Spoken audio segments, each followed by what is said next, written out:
On this special Victory Dogs edition of Best Friends TV, looking back on the 10-year legacy of the Victory Dogs, pit bulls on the road to redemption, and kittens always bring the fun. The brave, the resilient, the hilarious, even the misunderstood. Meet a few of the most memorable and prepare to be inspired.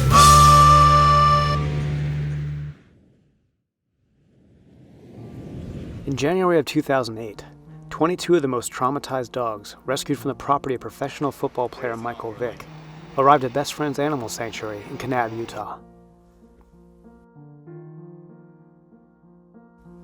At the time, standard procedure was to euthanize dogs forced to fight in dogfighting rings, a practice that was endorsed by several leading animal advocacy groups.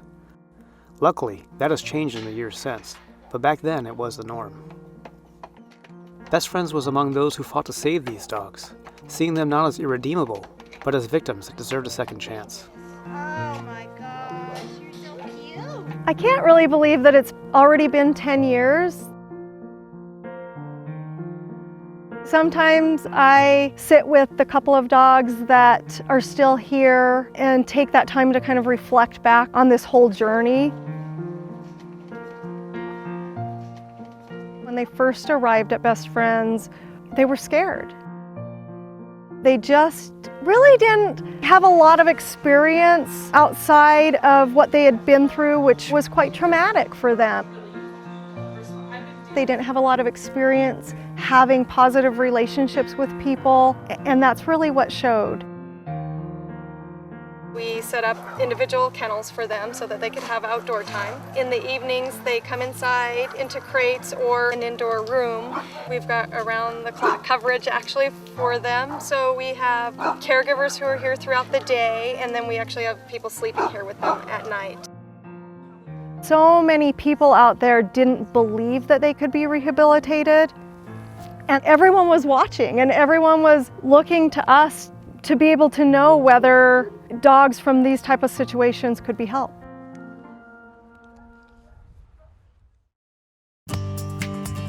Once the Victory Dogs started feeling safe, secure, and cared for, we began to see each of their individual personalities. Many who were shy and shut down started coming out of their shells.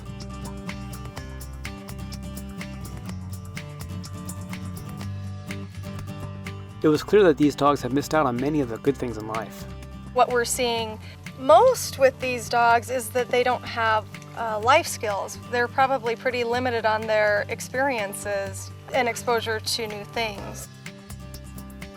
Building these certain building blocks for them to go into homes is really just fun and fascinating at the same time, because every experience is a new one for these dogs, and we want to make sure it's as positive as possible.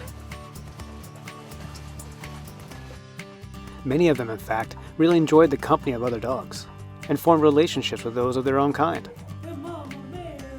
Per the agreement that Best Friends came to with the government in order to take in the dogs, 2 of the dogs, Meryl and Lucas, were required to live at Best Friends for their lifetime. All of the other dogs were required to pass the Canine Good Citizen test before they would be eligible for adoption. This is no easy test. While some of the Victory Dogs took a little longer, several of them passed in short order. Good job! Yay! It wasn't long before the Victory Dogs started finding forever homes.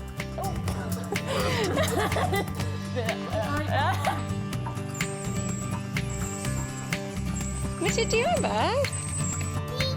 Is that Chevy? Over the coming months and years, more of the Victory Dogs found homes. These dogs have brought people together from the beginning, and after they were adopted, that included their families who bonded in friendship. In 2013, they gathered at the sanctuary. Well, first of all, thank you guys for coming out. It's definitely been a very emotional day. I mean, seeing every one of these guys that have come back has just been absolutely phenomenal. But really, it was the staff and all of you guys too, with your generosity and your support, that helped these animals come to where they are today. Thank you to the families that you guys came all this way and made this wonderful day happen. Good job.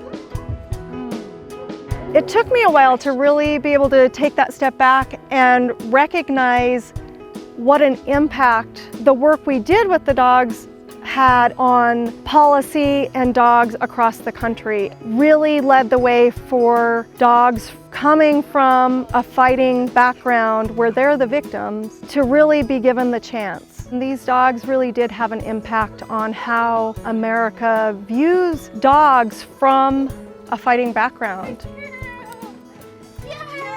These dogs have had such a traumatic past by people, but yet they are still here for our love and attention. They're still looking to us for guidance and still doing everything possible to please us. And that's saying a lot about not only the breed that we're dealing with here, but also about just dogs in general. There's a reason that they're called man's best friend. We were able to demonstrate what can be done with them and share how we did it. And so I think more and more people and organizations are working with dogs who have bigger challenges. It's been 10 years since the 22 amazing dogs came to live at Best Friends Animal Sanctuary, changing hearts and minds everywhere. 3 of the dogs remain at the sanctuary, where they still receive all the love and care that any dog could want. And we look back and remember each of these incredibly special dogs.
In the US, thousands of families have one or more pit bull type dogs. Just like any other type of dog, these guys are individuals. They're mellow couch potatoes, lightning fast agility dogs, service and therapy dogs, and many are simply someone's best friend. These dogs are often wrongly portrayed as dangerous, unable to feel pain, and inherently vicious, but in reality, they are just like any other dogs. While some consider pit bulls a breed, the term pit bull has become generally used for any dog that matches a certain set of characteristics: a short coat, a wide blocky head, and a muscular build. This leaves many dogs running the risk of being classified as a pit bull just by their looks. This becomes a real concern for dog owners when many laws, ordinances, even rental leases exclude or outlaw pit bulls. It's a loophole that can lead to families having to surrender their loving family pets. The laws that enable these practices are known as breed discriminatory or breed-specific laws. Breed-specific legislation targets specific dogs that are thought to be dangerous and makes ownership of these dogs illegal. This type of legislation might even mandate that shelter or stray dogs that fit a certain look be euthanized instead of being placed in homes, regardless of their background or their temperament. There are hundreds of towns and cities across the US where pit bulls aren't welcome, and that isn't right.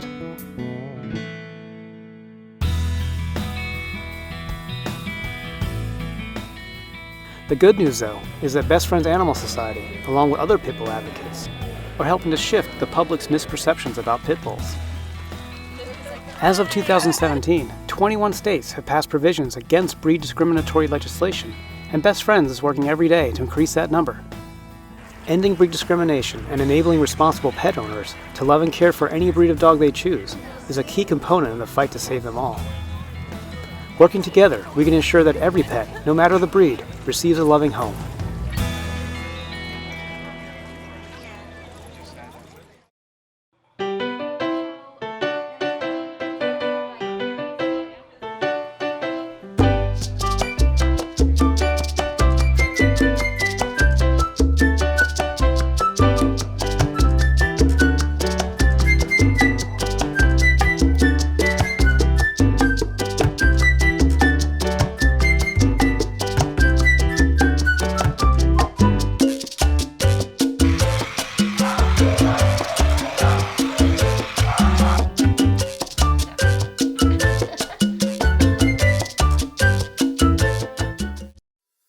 Thanks for watching.